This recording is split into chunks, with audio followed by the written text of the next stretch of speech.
I will be forever the myth. You're the king of kings, There's always a pecking order. The little packers never mess with the big packers. So I'm a rooster, and he's a chicken, so to speak.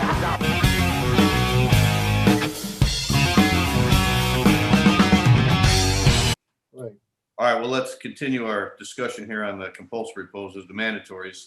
Let's go to abs, the overhead abdominal pose from the 70s and 80s. I wrote down Franco, Mohamed Makawe, and Serge Nubret. Wow. That's Makawe is one of the best. I remember Makawe well. Awesome, yeah. But Samir I thought was very good in that overhead abdominal. Yeah. And he was completely dry and tight. I could go with him too. Mm-hmm. And I've got a few other names on here, but I can't think of anybody who would best him. All right, I'm gonna throw one. I'm gonna throw a name in the pile here. All right. John Hnatyshack. Oh yeah. Yeah.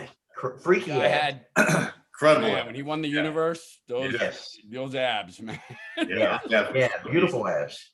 And I remember seeing him, and this was just before, I think it was my first national championship. It was the East Coast Championship. Mike Ashley wins the light heavies. John wins the middleweights, and they're doing this, afterwards they're doing a pose down. I'm sitting in the audience, I'm like, oh my God. But these guys, the abs on both Ashley and John Hnatyshack, nothing like it. Eduardo Kowak, maybe, but Ed was good. Thierry Pastel. Oh yeah, incredible abs. Oh yeah. Thierry Pastel had very thick abs and a small waist. Great. And He was 80s, right, Phil? Was he in the 80s? Yeah, he's 80s, very much 80s. Yes. There's a guy who was kind of underrated, wasn't he? Very, very. From France, he didn't speak English, so he never got good interviews. He never got the right publicity, of course. The thing arms, legs, everything. Yeah. It's freaky though to have thick abs and a small waist because it's usually the other. That's a good point, Jared. You see a lot of guys with thick abs, but they're kind of thick on the waist, like Ron Tufel. Sure. But to have then you guys from the other end of the spectrum, you have Steve Reeves going way back, who had a tiny waist, but literally almost superficial abs, hardly anything there at all. Mm-hmm. But to have thick abs like Sergio and Thierry Pastel and have a tiny waist to go with it, that to me is really freaky. I mean, that's combo. Yeah. It's so hard to get. That's totally genetic. There's nothing you could do. I mean, no. Waist structure, Yeah. It almost seems like the muscle thickness, too, right, Jerry, is genetic. I'm sorry, Joe. What'd you say? It almost seems like the muscle thickness is genetic, right? Yeah, but I think a lot of it is just the way their waist structure is. Yeah. Very often when you train abs hard, there's people don't realize, you have the obliques on the side, right? Yeah. People think that, some people still do side bends and twists. I know it's funny. We're all laughing about that, but the thing is, people don't realize, if you study anatomy, I'm sure Doug Brignoli would agree with this. When you do any kind of sit up, you see what the obliques and those muscles on the side do. They stabilize the torso and they stabilize the abs. So when you do a sit up, you can put your hands on your obliques. You'll feel them flexing. You're working your obliques when you do any kind of ab exercise automatically. Yeah. So in other words, when you do, let's say a guy who wants to get thick abs, like Mike Mentzer used to do a sit up where was called a Roman chair. You remember that, Phil? Roman chair sit-ups. He would hold, get this, 100-pound plate on his chest, and he'd go back and do sit-ups with 100 pounds. Now, to get thicker abs, generally, you want to use more weight. But the problem with that is you'll get thicker abs, but you're also putting more resistance on the obliques. So 99 out of 100 times, they're going to get thicker. See what I'm saying? So that's why usually you have guys with very thick abs also have a little bit wider waist, because it's unavoidable. But a guy like, again, Nubret, Thierry Pastel, maybe a couple other guys, to have that super thick abs and no just tiny waist is, That's absolute. That's like 22-inch calves. It's freakish. You know what I mean? You can, you know. Yeah. There's a guy with obliques that had a small waist. And again, you know, when you look at the overall aesthetics, there's nothing that like pops out like, oh, that's freaky, or he's freaky here, he's freaky there. Frank Zane had, like, think about his obliques. They were high, they were well defined. The obliques looked thick, but yet his waist looked small. He didn't have he didn't have the best abs. He didn't have, you know, John Hansen abs. He didn't. Yeah. But his midsection was so complete. Yeah. And I just remember his obliques being thick, but his waist being small. His obliques kind of added to his overall shape. It made him look better, right? Definitely. Yeah. Yep. Yeah. So, you know, Frank had very small hips naturally. He's a small bone guy. Real small hips. So you know, with a physique like that, you can afford to build some obliques because your waist is still going to look. Another example of that was a guy you just mentioned, Tom, Steve Mihalik. Right. I used to watch Steve do side bends with a cable. And I remember going up to him and, you know, I said, Steve, aren't you worried about, you know, building up your obliques, he says, Jerry, my waist has always been very small. It just doesn't get thick no matter what I do. So that was his natural structure. He knew. Yeah, he had like a 27-inch waist, I think. Yeah, small waist. He would do all these side bends and then never got a thick-looking waist, you know? Hey, Jerry, when Mentzer was doing those sit-ups on the Roman chair with the 100-pound plate, that's what made his stomach stick out, right? And then Arnold made that comment about his stomach sticking out. Yeah. It is. It made it protrude forward. Exactly. It developed too much thickness in the abdominal wall, so it had to collapse forward. Yeah. See, I tell people don't understand this, but the abdominals are not actually naturally flat. They're slightly curved, right? And the thing that keeps them flat is a muscle that you can't see underneath called the transversalis abdominis. And the only way to work that, strangely enough, is by doing a vacuum. When you do a vacuum, you're actually directly training the muscle that keeps your stomach flat. If more people knew this, they might consider doing vacuums. Forget about bodybuilding, you know, because most people have weak transversalis muscle. But here's the point I'm trying to make. And a lot of guys, as the muscles, especially when you use heavy weight like Mentzer, as the abdominals muscles get thick, remember, they're naturally curved to begin with. They're going to get, just like a bicep sticks out when it gets bigger, the abdominals are going to protrude more as they're thicker. So, you know, if you do exercise that emphasize a big stretch on the way back, you're going to probably wind up with a protruding abdomen. Yeah. And I'm not saying that this is the cause of the big bellies that you saw. No, well, when Mentzer had it, that was before GH and insulin. So he was the only one that had that. Yeah, in his case, he got it the way he worked abs. That's true. I think he was applying that heavy-duty principle to his abs, but he should have did like the higher reps like Nubray does. It's exactly right. He would do 10 reps. 10 reps. That's it. 10 reps. There was a guy I worked out with when I was younger in Chicago. Tom, you probably remember this guy's name, John Gust. I do. I'm trying to picture his physique, but I remember the name. Yeah. Yeah, he had like wide shoulders, and he did the same thing, Jerry. He had a 50-pound plate, and he would do sit-ups with a 50-pound plate. And in the off season, he would bulk up to like 250. And he was one of the only guys that had a stomach. Yeah. And like, if he would go to a show in the off season, he'd be 250. This guy was ripped for competitions. But when he went to the shows, he's 250 wearing a sweater, had the stomach. Nobody even recognized him. They didn't even know that was the same guy because back then nobody had the protruding stomachs. Right. No bodybuilders had that. I mean, even if they bulked up, they didn't have the protruding stomachs. I saw a girl once doing those kind of sit-ups. She on a hyperextension bench.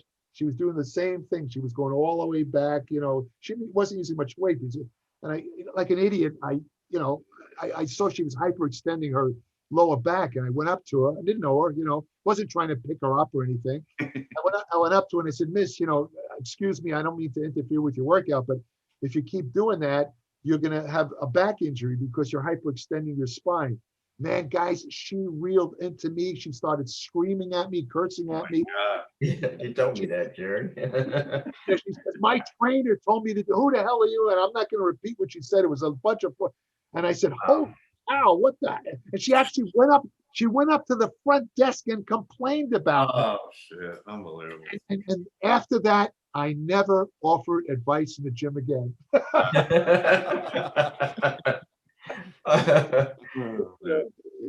So, all right. So, what do you guys think? Oh, that's a tough one, man. I'm going to go with John Hnatyshack.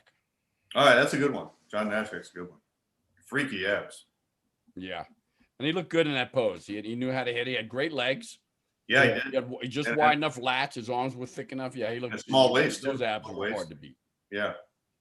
What about you, Phil? I'm going to choose Makawe over Pastel because Makawe's abs were even. Yeah. You don't, and Pastel's were off center. Yeah, and that means a lot for that pose. Yeah, so I'm going to go with Makawe. Okay. I'm gonna go with Makawe too for the same reason that Phil just said. He had very even. He had very tight. He had all the muscles on the side. The obliques were in proportion. Everything was. He had a perfectly developed waist. So I'd have to go. Yeah. I'm going with Makawe too. I think his abs were beautiful. Really good looking. Really and a smaller waist, and he was ripped, man. That pose was amazing for him. Very true. Hey, John Hnatyshack's an IFBB judge. I'm going to tell him what you guys did over in I'm going to text him tonight and let him know. Don't ever expect to compete again. I'm going to delete the tape. All right, let's go with the rear double bicep. This is a really great pose. A lot of great guys look great in this. I'm thinking Lee Haney, Mike Christian looked really good. Phil, you got to be in the running for that. Samir Banut and Roy Callender. I threw in Roy too. He had a real thick rear double bicep. Right. Well, I'm going to say something now that, normally, like when somebody is in the room, you have to discount them, but having seen this guy in person when he won the Chicago Pro, I got to give it to Phil right there. Phil Williams. Wow. There you go. Phil, I saw Phil had muscle on, and I said to Bill Grant, and I told him, remember Phil, he had muscle on every square inch of his back. There was no gap. I mean, I never saw a full, complete back like that. And he was up against Gary Strydom in that show. Gary was in good shape, and Gary was a little bit bigger than Phil. But when they did the I was sitting with Jeff Everson, and Jeff, when they turned to do the back shot, Jeff turns to me and says, "It's all over." Phil just that was a killer pose. So I'm actually, and a close second would be Samir Banut. Would be a very close second to Phil. Yeah. I tell you, it is, and Phil, you know how good Samir's back is in that double bicep when he's was in peak condition. Yeah. And he was able to do, you and Samir were able to do the same thing that a lot of bodybuilders can't do, which was like lean back on. I mean, it's just like there was no wrinkles in the lower back. It was like the lats came way down. Yeah. The lower back was fully defined and thick. I mean, it is so close, but that's a close. I'm going to go with Phil on this one. Yeah. Because I remember how long I admired that back. I was like, holy shit, man. Am I the only one cursing on this podcast, by the way? I wish I don't make any money off of it, so it doesn't matter. We can do what we want. Beep it out, man. Phil, what do you think? Include yourself. I'm gonna have to go with me in the Chicago show. I'm gonna have to, because I got pictures of that, and I've never. And I'll go with Samir right along with me, maybe a close second. But I think that night I would have taken him out. Back to the bicep. Okay. Yeah. I like that. No false modesty here. You earned that title, man. Well, no, seriously. It took decades to be able to say that. Yeah. What do you think it takes to have a good rear double bicep? Because it's a combination not only of width, thickness, but you also need that detail, right? If you don't have that detail, you don't have the detail. Yeah. I mean, there's guys like I'm looking at, like Franco had a real thick back. Yeah. Even Lee Haney, very thick back, or even if we go into the 90s, Dorian, real thick back. But I don't think their rear double bicep was. I mean, Haney's was. He would bring the house down when he had a rear double bicep. But he didn't have that deep detail, I think, that Samir or Phil does, right? Did not. And the thing is, to answer your question, I think there's a large genetic component, but I think there's, in other words, if you don't have the muscle there ready to go, so to speak, no amount of exercise is going to produce a back that as defined as Phil's or Samir Banut's. Yeah. But the thing is, I think a lot of the problem has to do with the way bodybuilders train. Yeah. I see a lot of, I think we talked about this, John. I see a lot of guys, and Phil, I've talked about this too. I see a lot of guys they'll take a 120-pound dumbbell, do one-arm rows, and go halfway up. And you look at the back is it's not even contracting. There's nothing moving in their back. It's all arm. Yeah. I spoke to Charles. When I was watching Charles Glass one year, he was training Paul Dillette in the gym. I noticed, and Flex Wheeler, he was making them do very full back movements where their elbows went way past their torso. And I said, hey, Charles, I noticed you train these guys. You make them go all the way back. Is there a reason? He says, that's the way you get the back detail. He says, Jerry, if you watch most guys train, they do their back exercises wrong. That's why they have no detail in their back. He says, you got to do full, complete movements. The arms got to go past the torso to contract all the back muscles. So I think that's a large part of it. But I suffice to say, even if you do that, unless you have the genetics to have that complete, I mean, you could do everything right. The low attaching lats, right? The low attached low. It's kind of like comparable to calves. In other words, you could do any amount of calf work, train your calves forever, but you're going to have difficulty beating a guy like Chris Dickerson or Mike Matarazzo who had freaky genetic calf. There's just no way to develop that without a genetic component. No doubt about it. So you had let me throw a name in there. He's not gonna beat either you or Samir, Phil. But Momo Benaziza. The first time I saw him do a back shot, it was like, what? I mean, he had a spectacular back. Rest in peace. But he was also a really great back. He did. Yes. I would put Momo in third place in that list. I would say it's the top 3 for sure. Yep. Yeah. Yep. I remember when I was training in the 80s, I did a lot of heavy like T-bars, barbell rows throughout the year. But I remember before a contest, we had this flat bench. So I put it up on like blocks, and I would like do a light barbell and hold it at the top and hold it for a couple seconds, you know, like the last 6 weeks before the show to get those little muscles, right? Fill the infraspinatus, Terry and stuff. Yeah. And that gave me the detail going in, but you know, the rest of the year was the heavy stuff to build the thickness. But I think if you don't have that detail along with the thickness, you don't really have a real good rear double bicep. You know, it's funny that you say that, John, because you guys remember Vince Coranda, the trainer? Oh yeah. When he had guys train back, let's say you were doing like a lat pull down or pulley thing, he'd make you, when you brought the bar down, he'd actually, just like you said, he'd make you hold it there for about 6 seconds. 7 seconds. Then, you know, like he claimed that somehow the increased muscle tension somehow increased not only the thickness of the muscle, but also the density, in other words, the definition of the muscle. All the back exercise, I know because he had me do these right in front of him. And it was hard. You know, you're working, it's hard to hold that thing after like 10 reps or whatever. Yeah. That was always part of his back training advice. Yeah. I think Ronnie Coleman, if we included him, he would be up there too because he had the thickness and the detail. When he was at his best. Yeah, 98. Yeah. Flex Wheeler as well. Flex Wheeler. Flex Wheeler. Another one. In fact, I hate to say this. I hate to go back on everything, but Flex Wheeler might win every one of these categories. We just kind of left him out because we don't want him to dominate the whole thing. Right. You know, plus, he was more 90s, wasn't he? He's a 90s guy. Yeah. He won the USA in 91 or 2, I believe. Yeah, so. Good. We can leave him out respectfully. We'll let him rest today. I'll go so far as to say that Flex Wheeler, if you're going by the 90s only, far and away the best back that competed. And I'm including Dorian Yates in that. Dorian Yates had a very thick, wide back, but he didn't come close to the detail that Flex had. And then what's his name? Sean Ray had a great back too. If you want to throw there's another one, sure. Because of the detail. Yeah. I'll make it 4 for 4 and go for Phil too, and that Chicago Pro. Yeah, man. Thanks, guys. Hey, that's our first unanimous vote, man. Unanimous, right? Wow, thank you, guys. Appreciate that. And Phil, you just won a free pizza at Chuck E. Cheese. Yeah. Oh boy.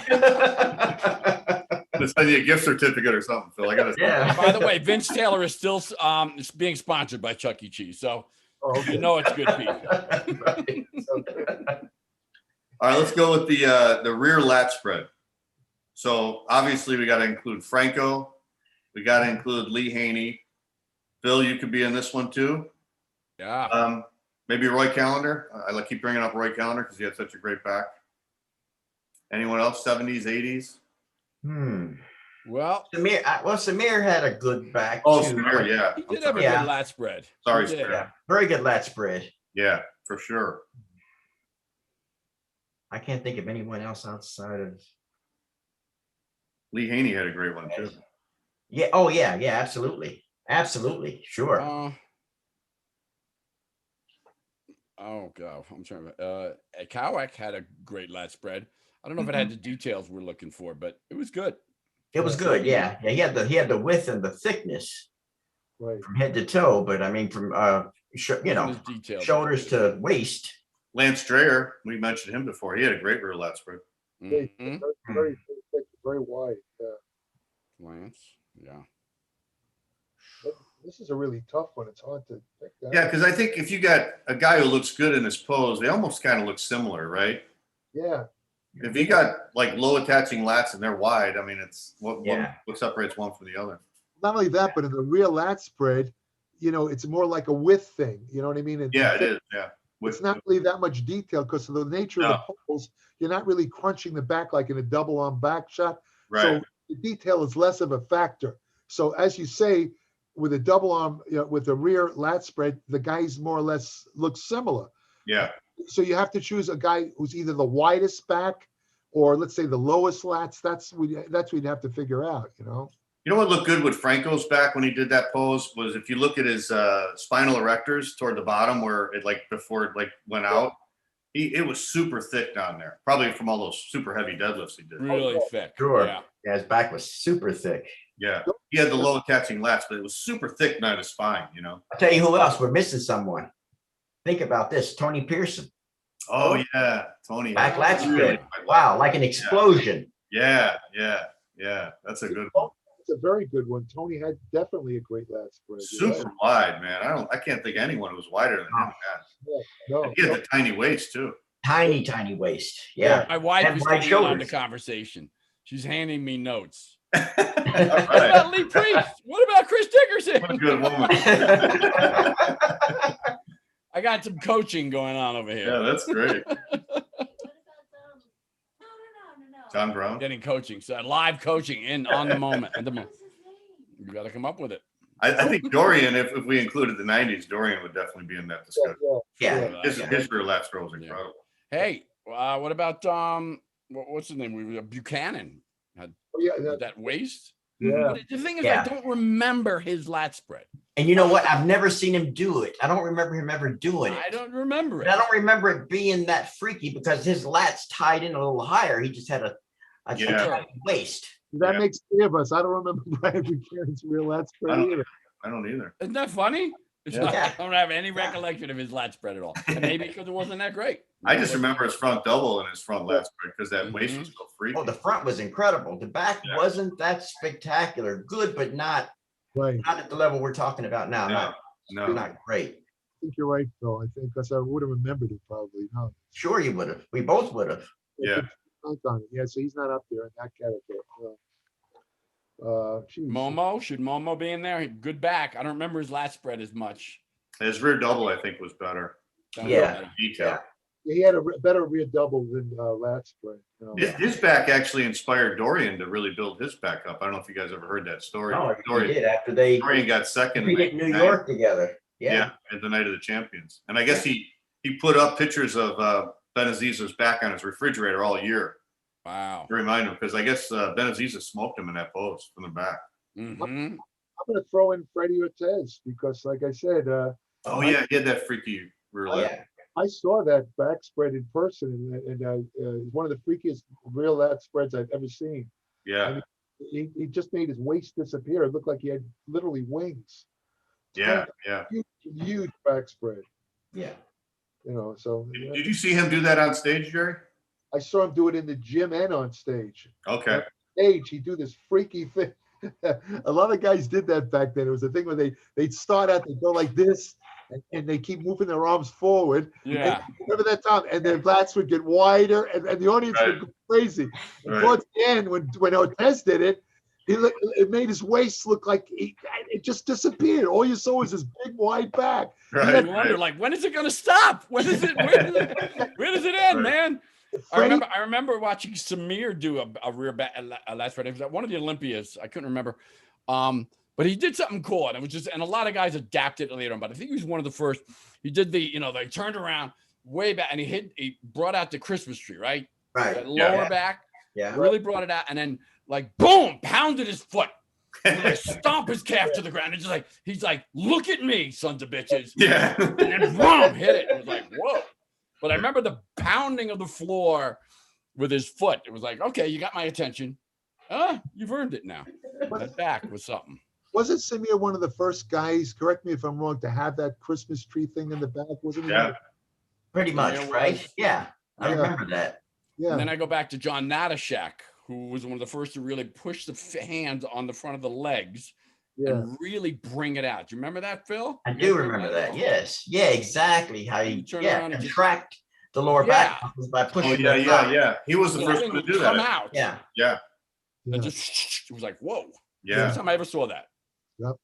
Arnold had good lower back striations when he would do a rear double bicep. Right. Remember? Let me ask you this, guys, now that we talked about Arnold. Have you ever seen Arnold, back lat spread? I have. Have you? I have, yeah. I would call it. You know what? So much. I don't recall it. Mediocre. Yeah. Mediocre. Yeah. Not one of his best poses. His rear double bicep looked better than The double bicep was much better. because he had the detail. Yeah, the back spread was barely passable. I know it sounds funny, but barely. No. I've never seen a photo of it. I got the video from the 1980 Olympia, and he does it there. Oh, okay. In the comparisons, Right. And if you look at the lineup from that contest, all right, Arnold was on his best, John, an 80. But if you look at some of the other guys have a better rear lat spread than Arnold. Oh yeah, for sure. Who was it? Roy Callan, a couple other guys were better than him in that. Even Dickerson, I think. Chris, Roy. Yeah. Dickerson looked better in the rear lat spread than Arnold. That's right. Yeah. He really did. So, Tom, you want to go first? What are you going to go for? I'm going to give this one to Samir. Okay. Because of that lower back thing going on. And I just remember the stomping of the calf and the bam. And it was just like, I can't get that out of my head. So I gotta give it to Samir on this one. What about you, Phil? I've seen the Franco pictures, grew up looking at the Franco. I like them both, Samir and Franco both. From just a straight on back lat spread, I'm going to go with Franco. Maybe, yeah.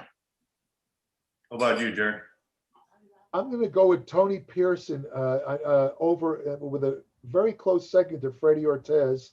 And the reason why I give it to Tony was even in that rear lat spread where it's hard to show a lot of detail, and in his best shape, Tony had more detail than Freddy, even though he wasn't as wide. But he had a good combination of width and detail and shape. So I give it to Tony. Tony had a tremendous rear lat spread. Yeah, he really did. But I could go with Tony too. That what I've seen that Tony's lat spread was one of the best. Right. They call him Lat Man. Yeah. Right. That's true. That's true. Are you changing your vote then, Phil? I remember you want to be known as a flip flopper. Yeah, it is. I saw Tony compete in the Swedish Grand Prix, and I was near the front row, and he hit that back lat spread. I could go with Tony. I'll go with Tony. Okay. Wow. I'll go with Tony. But I'll say that if you said to me, who's the freakiest I've ever seen, I'm still going to go with Freddy Ortiz. One of these days, if you ever see a video of that, John, you got to see it. Guys, all of him doing that rear lat spread. Yeah. How he to go wider and wider and wider. I've never seen anyone do that. There's got to be a video of it out there somewhere. Oh, yeah, there's got to be. It was freaky, man.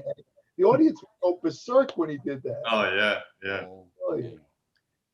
I was going to go with Franco because, that picture of him doing that rear lat spread, like you said, Phil, I grew up watching, that especially with the spinal erectors. But I think I'm going with Tony too, because now that I think about it, his was wider, definitely. Oh, it was wider. It was wider, and he had a smaller waist, which makes it, the illusion of being bigger. I think it was the wide shoulders and the small, tiny waist. I think tiny waist. Yeah.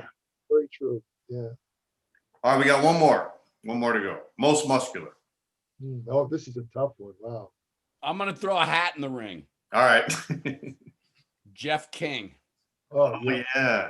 Freaky. He's most muscular. Very God freaky. dang. Yeah. Number one, he had the best and biggest neck in the entire bodybuilding. Yeah, that's what made it. That's what made that But pose. his most muscular. Not to mention his hands squat. together, not the crab one, was just spectacular. Yeah.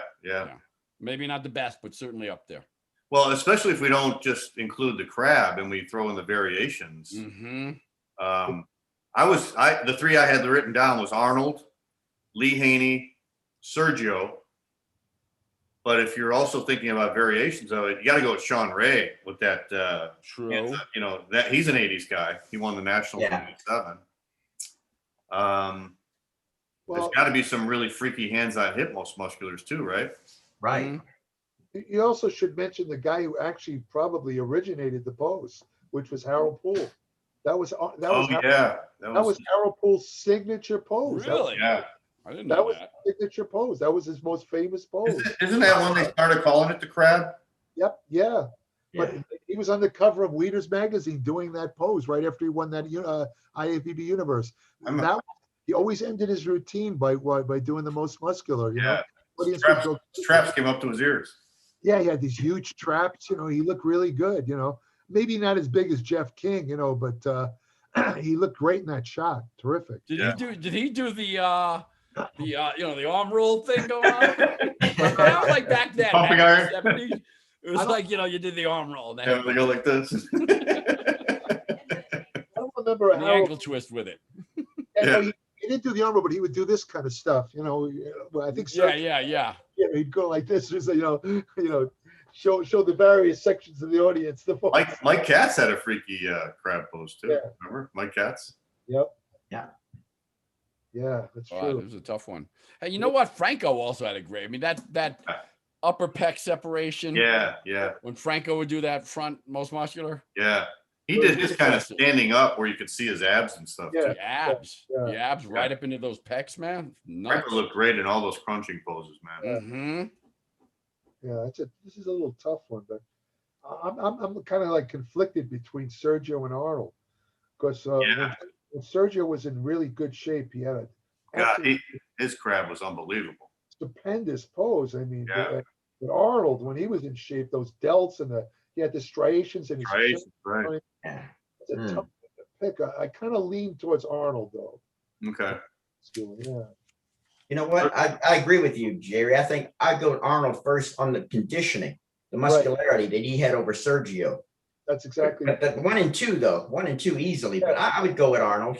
Right. I got to throw one more name in there because again, he's also 90s. We've all competed with him and against him. Was Gary Strydom had a great. He's 80s. So he's 80s. Yeah. Yeah, he did have a very good most muscular. Very good. It's true. Remember how big Sergio's arms were though when he did that crab? Yeah. I remember the picture in the 72 Olympia where him and Arnold are both doing it, together. Yeah. I mean, Sergio looked freaky. Normally when you hold your arms away from your body, your arms are considerably smaller. Right. Sergio's was so thick. I know. Do the most muscular, and his arms still look gigantic. Yeah.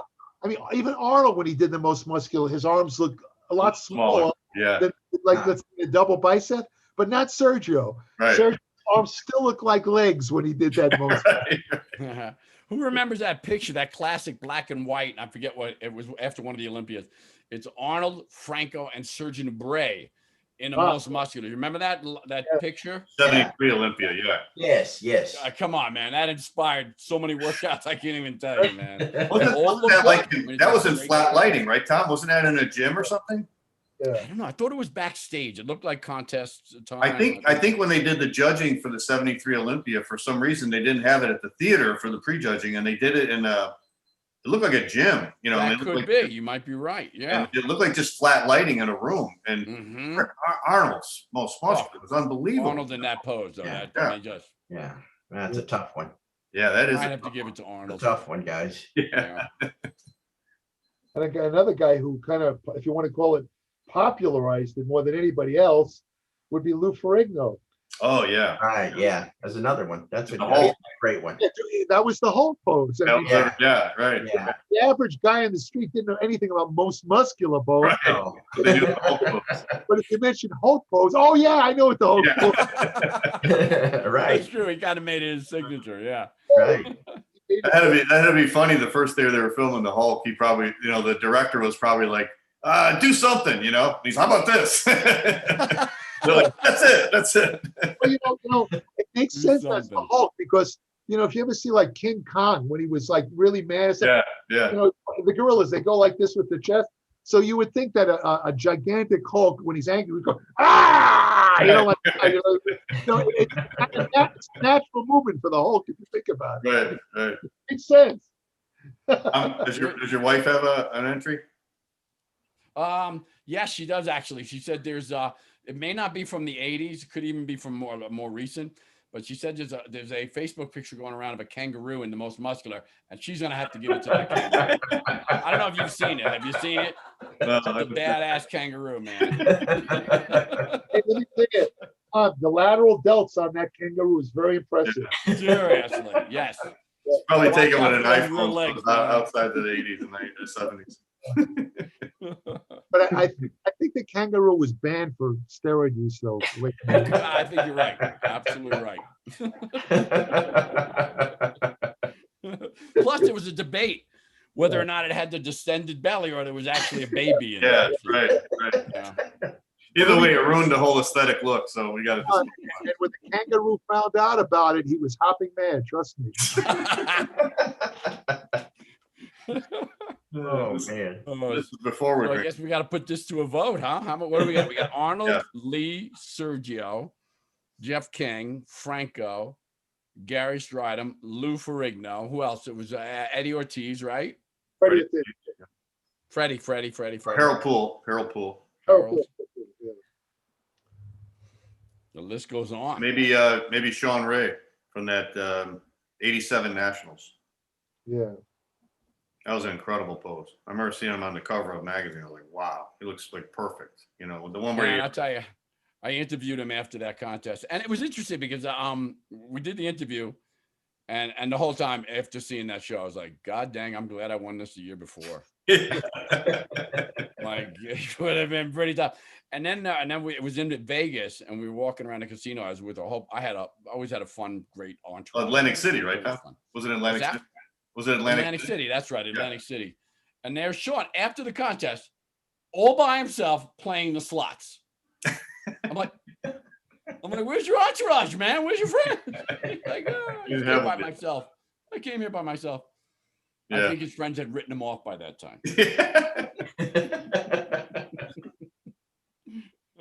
Well, Jerry, you want to go first?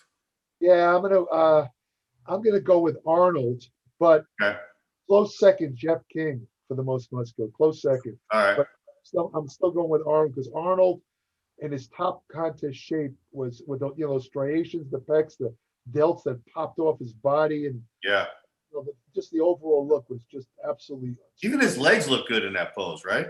Even his leg, everything looked good. I mean, when he put his leg out straight and flexed it, it looked good. Right. When he's in shape, Jeff King though had a really freaky. Jeff King used to throw, and like you say, with the big neck. When he threw that pose, he looked like he was, flexing so hard that he was going to have a stroke. Do you remember how intense it is? The veins would stick out in his neck. The guy looked like his head was going to explode any minute. Neck was freaky. I'm looking at a picture of him right now, and his head. I mean, his neck is literally bigger than his head. Right. I mean, it was. And yet, it doesn't look weird. It doesn't look disproportionate. And he's. It looks like Stretch Armstrong. That's all.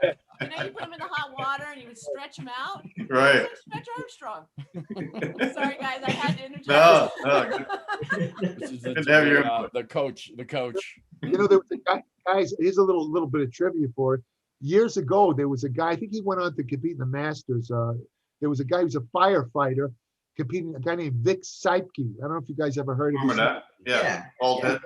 Yeah, Vic Seipke. He had a neck like Jeff King. He was the only other bodybuilder I've ever seen that had this gigantic neck, right? Yeah, I remember that, yeah. He told a story that it's kind of stupid, but he told a story. He said he was jumping off a board at a swimming pool, and he didn't realize that it was shallow water. Oh. And it fucking landed on his head, man. And the doctors told him that if it wasn't for that super thick neck he had, he would have been a quadriplegic. And he, and he walked away from it. You know, he was in the hospital. Yeah. And he broke a couple of bones and stuff, but the guy, his neck literally saved his life. I never forgot that story. Wow, And because of that, I actually trained my neck for about 2 weeks. You were preparing for the lynching that was sure to come. You They keep have, giving they have advice one to of those women in the four-way gym, neck you're going to get machines. strung up. Right, yeah. They have one of those 4-way neck machines at my gym. I usually do neck for like 2 sets every time I do shoulders. Is that the old Nautilus machine? Yeah. No, it's just you put a plate on it, but it's, you know, you can do the side and back. And, You guys remember the old Nautilus machine? yeah, Remember that? Four-way neck machine. I used that machine. It was pretty good. yeah, You know, but you know the neck grows very fast. You got to be. it does. Yeah. I mean, if you get it too thick, I mean, then you get your shoulders start to look narrow. You know. Yeah, you look like Jeff King, and no one wants to look like that. So, but then again, if you jump in a shallow pool, you'll be happy. You never know when you're going to jump into a pool with no water. Hey, John, didn't you have Jeff King on as a guest one time? Weren't I on his Yeah, I show? did. He was, that was when I was doing just by the phone. And he was actually, he works as a state cop. Mm-hmm. And he said he was working that night, but he said he had to park his car somewhere on the highway. And he goes, I'll be in my car. He goes, you can call me. So we talked for like an hour. It was a great conversation. And then he got a call and he had to leave.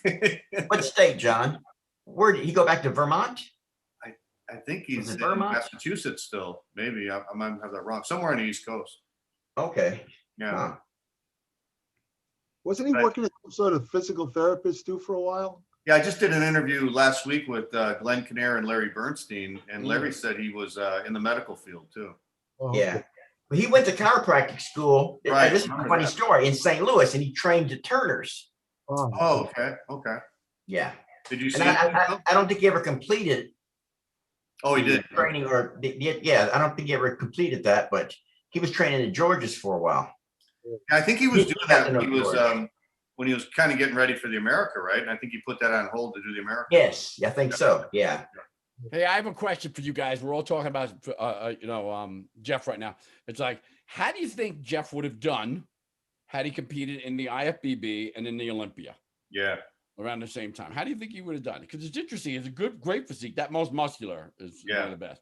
His front double bicep, thick, big, but lats were kind of narrow. I mean, The only thing, there were some weaknesses there. his back would have needed to improve quite a bit. Yeah. That was the only real weak point he had, was from the back. And I saw him compete with Samir at the WABA World Championships in Worcester. Mm-hmm. How do you say it? Worcester, Massachusetts in '85. Worcestershire sauce. That's what I call it. Well, but yeah, and Samir won, of course. Yeah. But Jeff was second. But Jeff's back was not. It just you know. Right. I think to answer your question, Tom, I think again, you know, when you're in the elite pro professional ranks, back becomes very important. Like it can make the difference between, especially in the Olympia. I think that Jeff would have been like a top 6 guy. He had some tremendous body parts. Legs were fantastic, but as Phil pointed out, the back would have held him back. I don't think he would have been a semi-successful pro. I don't think he would have been a top pro. Yeah. One guy who would have been a top pro with a little bit more work, I believe, in my opinion, is Matt Mendenhall. Oh, yeah. Jeez. Matt Mendenhall had everything, and he had these gigantic calves. He had forearms were just freakish. The only problem with Matt was he needed a harder physique. If he could have, if you just picture in your mind Matt Mendenhall ripped. Imagine that. Lee Haney called Matt Mendenhall the most genetically gifted bodybuilder he'd ever seen. Absolutely. So I agree. Yeah, that's a guy who would have been a top pro with a little bit of work though. We would have had to harden up a little bit, you know. Yeah. I just Matt, saw an Matt and I are interview still with, good friends. We're trying to get him on the show, right, John? Yeah, I've tried many times. Yeah. He won't budge, man. I don't think he wants to talk about Rachel. I told him I wouldn't. I wouldn't. Now, let me ask, is he a chiropractor? What is he do? Yeah. He does Yeah. something Chiropractor, yes. Yeah, he's a real body worker. He really works. Right. But he's got orthopedic issues right now. His back is really bad right now. Oh, I didn't know that. Wow. Is he in Columbus? Did he go back to Ohio? No, he's still in Colorado. Yeah. Oh, okay. Oh, he's there with you. Colorado? Close? Yeah, he's about 45 minutes away from me. Oh, wow, that's close. That's close. Yeah. Is he still in some kind of shape, Tom, or does he? I don't think so because of his back issues and a couple other orthopedic issues. I don't think he's in. I mean, and he hasn't trained. He did for years. He didn't just stop training. You know. Yeah, he was a nice guy. I liked him. He was a good great guy. It's so funny. Small world, and I don't want to divert again too much, but just a moment. My wife was training at a gym here in Colorado while I was still living in New York and training for the Olympia, I think at the time. And Matt was training at the same gym as my wife. My wife was working the desk, and she got to know Matt and the other guy. And she told me about the legendary leg workouts that they used to do, you know? But Matt had told her about a project she was working on with his friend in New York. That friend turns out to be my training partner. And so it was just such a small world. When we got together for my buddy's wedding, and Matt was in the wedding party, and I was just really one of the guests. And my wife was there with me. She wasn't my wife at the time. It was just like, what? How does this work out? Just such a small world, man. Yeah. It was crazy. Great guy, Matt. Great guy. Yeah. I saw an interview recently with Rich Gaspari, and Rich was training with Lee Haney in '84 when Lee won his first Olympia and Rich won the Nationals, won his class at the Nationals. And he said Matt was training there too, but he said Matt really didn't train that hard because they said like Lee was looking for a partner to train for that year, and I guess he trained with Matt, and they said Matt didn't train hard enough, and then he saw Gaspari training crazy, so he had Gaspari train with him instead. That's true. Because I remember Matt when he trained at Gold's Gym. I don't recall him ever really seeing him train really intensely, but what you'd expect with a guy with his level of muscle. He was just super genetically gifted. Yeah. I mean, the guy had everything. And I remember looking at his forearms. It was so huge. Yeah. Like forearms. Jeez. And he had the structure. The structure was amazing. Great structure. Yeah. Shape of his quads. I mean, right. Yeah. You look like He-Man, like Lee Haney used to say. You look like a pretty much. He-Man. Yeah. He would have made the perfect He-Man. Yeah. Remember the TV show or the cartoon? Right. Yeah, they look quite a bit alike. If he had really tapped into that, being able to train as hard, and it was always something, because I remember seeing him a few weeks before, I think it was the USA in Vegas. And then the day of the contest, my training partner he took second in the light heavyweights that year. And Matt was competing, and I think he took third or fourth in the heavies. But he looked so far off, and compared to what I saw him look like just 3 weeks before. Wow. Like, I don't know how he always kind of like lost it a little bit, even at the Nationals. I thought, and again, this may be my own ego speaking, but I was hoping Gary Strydom would take second to Matt because I thought I could beat Matt. I knew I couldn't beat Gary Strydom, but I was kind of hoping maybe they'll give it to Matt. Yeah. I could almost see Mendenhall beaten. I know Strydom was a lot harder, but I just thought Mendenhall in that show in '86. I just thought he had the structure. He had the size. He wasn't smooth. He was just a little softer. Always a little off, just a little off condition. Yeah, I thought Gary's structure. I thought Matt had him beat. I would have liked to have seen Matt win that too. Yeah. That year. I agree. Yeah. Yep. All right. Who did we get? Tom, what do you think with the Most Muscular? I'll tell you, I'm going to have to put Arnold in second, but I love those classic black and white shots when Arnold was really at his best. Those Most Musculars were just legendary. But from a freaky Most Muscular, I'm going to have to give it to Jeff King. Okay. That's my vote. Yeah. Phil, what do you think? Arnold? I'm going to go with Arnold. I'm still going to go with Arnold just because of my memory of all the old Most Muscular pictures I saw in the 70s. Yeah. And it's just, that always stayed in my head. Yeah. I'm not a big Arnold fan. His overall physique, but as far as that pose goes, boom. Okay. I'll go with him. I'm going to go. I love Arnold's pose in that too, but I'm going to go with Sergio, being from Chicago. I got to go with Sergio. That's a very, very close second. Yeah, that 72 Olympia, man, he is so freaky. And then there's another shot of him I think it was in 1980 when he made his comeback. Remember when he was doing those WABA shows with Serge Nubret? And he did that one in Long Beach where he beat Cal Scalak. And man, he is just so freaky. It's just like mountains and mountains of muscle on his arms, his forearms, his deltoids, his traps, his pecs. God, that pose is just freaky. Yeah. Yeah. True. So just based on those two photos, I got to go with Sergio. Jerry, that's you. No, Jerry said Arnold too. Right? Oh, I did. All right. So I guess that's 2 for Arnold. Yeah. Right? 1 for Jeff King and 1 for Sergio. Sergio. Arnold wins it. All right. All right. Bonus question. Who do you think had the best legs in the 70s and 80s? Tom Platz? Tom Platz. Oh, God, yeah. Tom Platz. Unanimous. Tom Platz. Yeah. Hands down, Platz. No Yeah. question. You remember Tim Belknap, who won the 81 America? Yes. Yeah. He had freaky legs.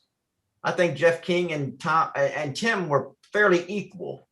Jeff being taller, but I would say Tom Platz definitely by himself. Oh, yeah. That's what made him stand out in the 80s. That made him the golden eagle, man. Yeah. Yeah. Mentzer had some great legs too. Beautiful legs. Yeah. Interesting. Different kind of shape in his legs. Yeah. I mean, just, When you say from the 70s to the 80s, the legs were the thing that really came up. Remember the difference from the 70s to the 80s? Absolutely. Yeah. And Tom Platz was the first guy I saw. Him and Robbie were the first guys I saw who had hamstrings, actual hamstrings that hung, right? That dipped or dropped. Robbie had some really good hamstrings, yeah. And I saw that and I went, well, what muscle is that? Well, truly. And he said, oh, those are hamstrings. And I said, well, how do you get those? You know? I was like 17 or 18 years old. Yeah. That's true. And if you look at the guys from the 70s, from the back shots, they didn't have any hamstrings. No. Just no real hamstring development. Very flat. Yeah. Yeah. I tell you, and Phil, you probably had this experience. You too, John.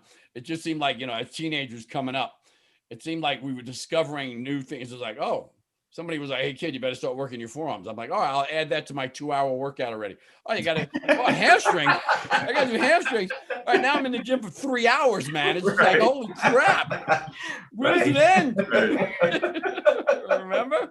It was like, oh, you got to work out. Like, oh, my God. I don't know if you guys ever competed in the AAU. Remember how they used to ask for all these sure. Like, stand on your toes, show us your calves, and then they flex your leg, show us your right hamstring, show us your left hamstring. Remember that? Yeah. Oh, yeah. And they gave out trophies for every body part. There you go. Got it right. That's right. Like I had the best forefinger one time. I remember that. I'll never forget it. The Southern USA. I like those body part awards though. I miss those. Those were fun. Yeah. If you won the contest, you were going home with just pretty much every body part. Remember? It was like the guy. I do. Everything. Yeah. I took a train to Norman, Oklahoma, right? And I entered the novice and the teenage. And I won both. And I won all the body part awards except best abs. And I couldn't take the stuff home. I couldn't fix it. I couldn't take it with me. You couldn't do it. Yeah. I know. I hated those contests where I love the trophies. But if you were out of state and you got one of those trophies that's 6 foot tall, giant, yeah. I was like, what the hell? Yeah. Wouldn't fit on the Greyhound bus. We all had those backseat or Greyhound bus or something. Yeah. Competing in Connecticut. Yeah. You take the bus in. Yep. I don't know if you guys heard my interview with Glenn Kinnear that I did last week, but he said he trained at home for a few years. So he was just started building up more equipment and stuff. And he went to some fitness equipment warehouse. This is in the 70s. It was like an hour away. He had to take a bus. And he came home with 2 50-pound plates on the bus. And he's carrying them underneath his arms. Oh, my God. Yeah, but you know what? Back then, it was like if you could find 50-pound or 100-pound plates. Yeah. It was gold, man. It was gold. There wasn't that many of those around. That was funny, taking them on the bus. Oh, my God. All right, guys. Well, we'll wrap it up here. I appreciate the 3 hours you gave me of your life. Was it that long? Yeah. Let me say something real quick. Tommy? Yo, buddy. How can I contact you on Instagram or what? Facebook is probably the best place. Yeah. I'm on Instagram, but I don't do a lot on Instagram. I can get information, your information and contact information from John, right? Yeah, I can send it. Yeah. Oh, okay, that's good. It's good to see you, and it's like I said, it's been decades. Yeah, you too, man. Definitely good to see you. And again, I remember that last workout at my gym, but more so that experience and the fact that we were there together. It was like we were competitors, but it was such a similar experience, and it's great to go back and remember that and get your perspective and it's just kind of fun to do that and to connect for who we are and what we're doing today as well, man. Yeah. Guys, it was a pleasure. Jerry, I'll be in touch. I'm feeling better now after all I had to go through. So my birthday's coming up and I want to see you on my birthday. Okay, sounds good. Yeah. So give me a few more months to get a little better, and let's get together and I'll take you out for dinner or something on my birthday. Hey, When's your birthday, Phil, in June? We get Vince Taylor to join us. We'll go to Chuck E. Cheese, man. June 3rd. June 3rd? Okay. Not that far away. It's April now, right? It'll be here before you know it. Yeah, be here before you know it. Okay. All right, Jerry, Tom, Phil, thank you very much for joining me. I really had a great time talking to you guys about the old days of bodybuilding. And again, I'll hopefully have you on the show again sometime soon. Let me say one last thing. Is John, thank you so much for doing what you're doing, for keeping the legends of bodybuilding alive, continuing to revisit the golden era of the sport that we all know and love and hope in some way, shape, or form has a resurgence as bodybuilding continues to grow. Yeah. And so thank you for doing that. We know how tough it is and how much time and commitment it takes to be able to do what you're doing. So I want to let you know, thank you so many times for having me on, and I greatly appreciate it, man, and respect you for that. We all do. We all do, John. All right, great. All right, thanks, guys. All right, guys. Take care. Great seeing you guys. Okay. Take care, guys. Bye-bye. Bye-bye.